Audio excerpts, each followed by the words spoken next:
wala yuhramu khairuha illa mahrumun. Rawahu Ibnu Majah. Dari Anas bin Malik radhiyallahu anhu, ketika bulan Ramadan datang, Nabi SAW bersabda, sesungguhnya telah datang kepada kalian bulan ya yang di dalamnya ada malam yang lebih mulia dari 1000 bulan. Barang siapa diharamkan tidak mendapatkan kebaikan dari Lailatul Qadar tersebut, maka dia telah diharamkan dari semua kebaikan. Dan tidaklah diharamkan dari kebaikan Lailatul Qadar kecuali orang yang diharamkan masuk surganya Allah Subhanahu wa taala. Naudzubillah min dzalik. Semoga kita semua masuk surganya Allah Subhanahu wa taala. Ikhwani rahimakumullah, kalau kita perhatikan hadis ini yang teksnya ada di layar monitor Anda masing-masing, kalau kita perhatikan ini disampaikan oleh Nabi Muhammad SAW di awal Ramadan. Ya, di awal Ramadan Rasul selalu memberikan briefing pentingnya kita menanamkan dalam diri kita Lailatul Qadar, cari Lailatul Qadar, cari Lailatul Qadar. Nah, ini yang repot nih kalau sampai yang dicari bukan Lailatul Qadar, Lailah bersama drama-drama yang enggak jelas.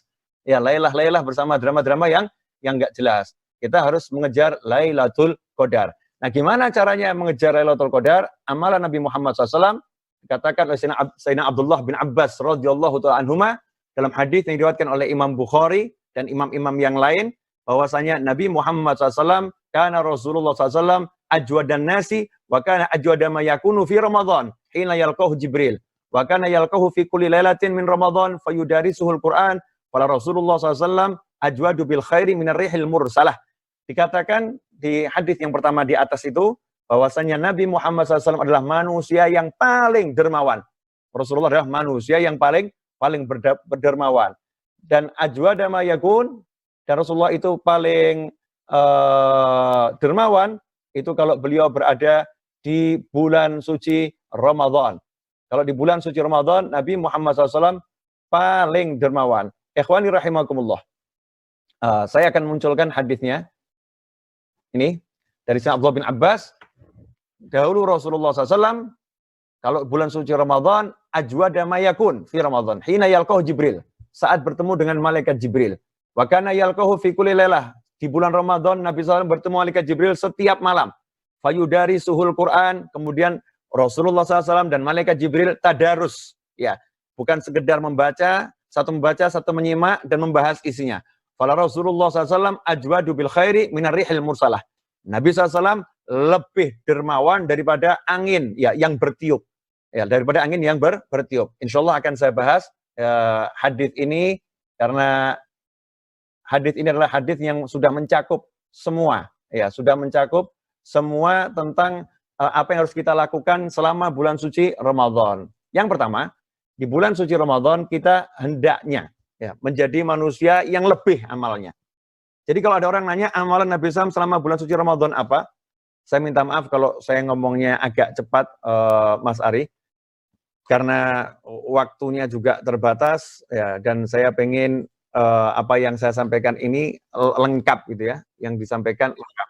Nah, jadi yang pertama, sebelum bulan suci Ramadan, Nabi SAW ngasih briefing semua amalan. Itu nanti bisa dicari kalau ada yang pengen referensi lebih, hadis yang disampaikan oleh Sayyidina Salman Al-Farisi radhiyallahu anhu. Di antara amalan yang disampaikan oleh Nabi Muhammad SAW adalah nomor 1 paling pokok Lailatul Qadar.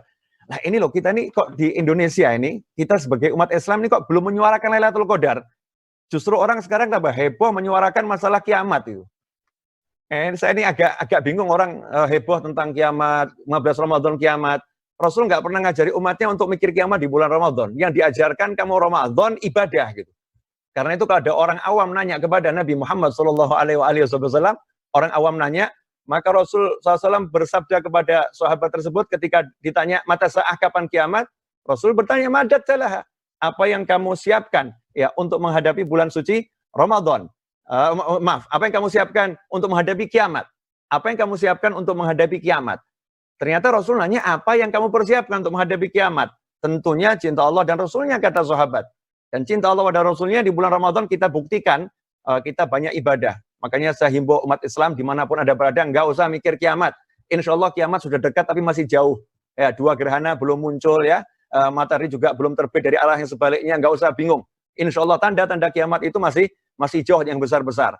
Saat ini jangan kaitkan corona dan peristiwa apapun ya dengan tanda-tanda kiamat. Ini Ramadan, nikmati 1, perbanyak ya namanya qiraatul Quran, kejarlah Lailatul Qadar. Kemudian ikhwani rahimakumullah, yang menarik Nabi SAW itu setelah menjelaskan Lailatul Qadar, maka Rasul mengutamakan ibadah fardhah. Ibadah yang wajib dulu. Yang dijelaskan itu yang wajib. Yang wajib, yang wajib, yang wajib. Dan sekarang banyak orang mengejar sholat tarawih, meninggalkan sholat isya berjamaah. Mengejar sholat malam, meninggalkan sholat subuh. Bahkan subuhnya hilang. Subuhnya enggak dalam jamaah. Maka amalan yang terbaik di bulan suci Ramadan adalah nomor 1 menjaga fardhah. Menjaga yang wajib, wajib, wajib. Sholatnya yang wajib dijaga. Ya. Kemudian segala hal yang bisa membatalkan puasa itu wajib untuk dijaga. Jangan sampai puasanya batal. An-nadhar, ya, melihat yang haram dijauhi. Mendengar yang haram, itu harus ditinggalkan. Tidak ada toleransi. Nah sayang ini sekarang justru di rumah saja bulan suci Ramadan yang dilihat tayangan-tayangan haram. Aurat-aurat yang terbuka. Ya, aurat-aurat yang terbuka. Setelah itu sholat malam 200 rakaat, 300 rakaat. Pahalanya habis dengan melihat yang haram. Na'udzubillah min dzalik. Maka lebih penting manusia menjaga matanya, menjaga pendengarannya, menjaga mulutnya, menjaga hatinya, tidak melakukan yang haram. Itu amalan paling penting di bulan suci Ramadan. Dan melakukan semua yang wajib. Di antaranya birrul walidain. Berapa banyak anak yang di bulan Ramadan berkata kasar pada orang tuanya. Berapa banyak anak yang di bulan Ramadan belum menyambung hubungan dengan orang tuanya. Berapa banyak anak yang di bulan Ramadan bertikai dengan mertuanya. Mertua sama dengan orang tua. Sama persis. Nggak ada bedanya. Ini semua hal-hal yang wajib. Ya, yang wajib dilakukan. Maka fardhah itu nomor 1. Tatawwu sunnah berikutnya. Kemudian amalan sunnah apa? Nabi menganjurkan nomor 1 adalah sholat di malam-malam Ramadan. Ya, sholat di malam-malam Ramadan. Setelah itu Rasul menganjurkan untuk memberi makan. Memberi makan kepada orang yang berbuka. Maksudnya ketika dia berbuka, yang digunakan untuk berbuka adalah makanan kita. Ini kalau sampai apa yang kita berikan menjadi pembatal puasa seorang di saat berbuka, maka saat itulah kita mendapatkan pahala puasanya.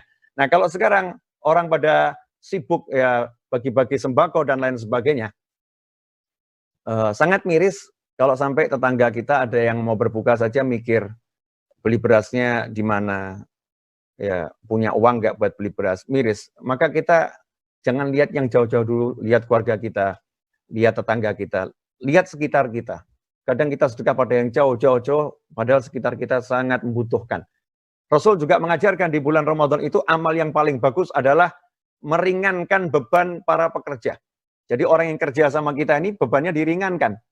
Karena itu ulama-ulama terdahulu sudah mengatur kalau bulan suci Ramadan, ya kalau bulan suci Ramadan perusahaannya tutup. Nah ini susah nih orang di Rumah Sari. Mungkin kalau Ramadan kali ini banyak perusahaan yang tutup, tapi bukan karena pengen tutup, memang kondisinya harus tutup. Ya kondisinya harus tutup.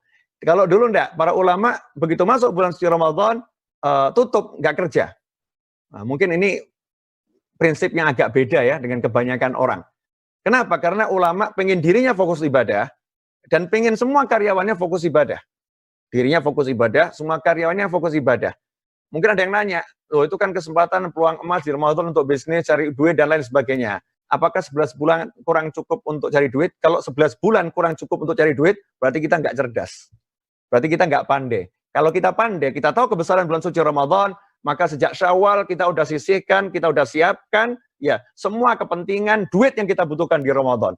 Itulah yang dilakukan oleh para ulama. Dari Syawal, Dzulqa'dah, Dzulhijjah, Muharram, sampai Sya'ban, mereka itu mengumpulkan, ya, menyisihkan uangnya, sehingga Ramadan mereka tidak bekerja.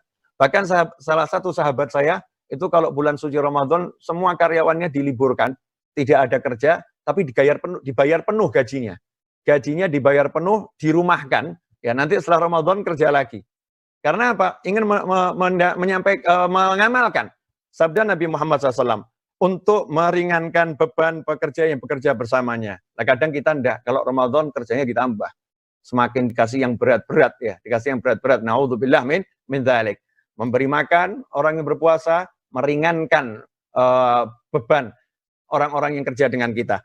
Ikhwani rahimakumullah. Siapa yang ngasih minum, bahkan orang yang berpuasa, dia akan dikasih minum dari telaga Nabi Muhammad SAW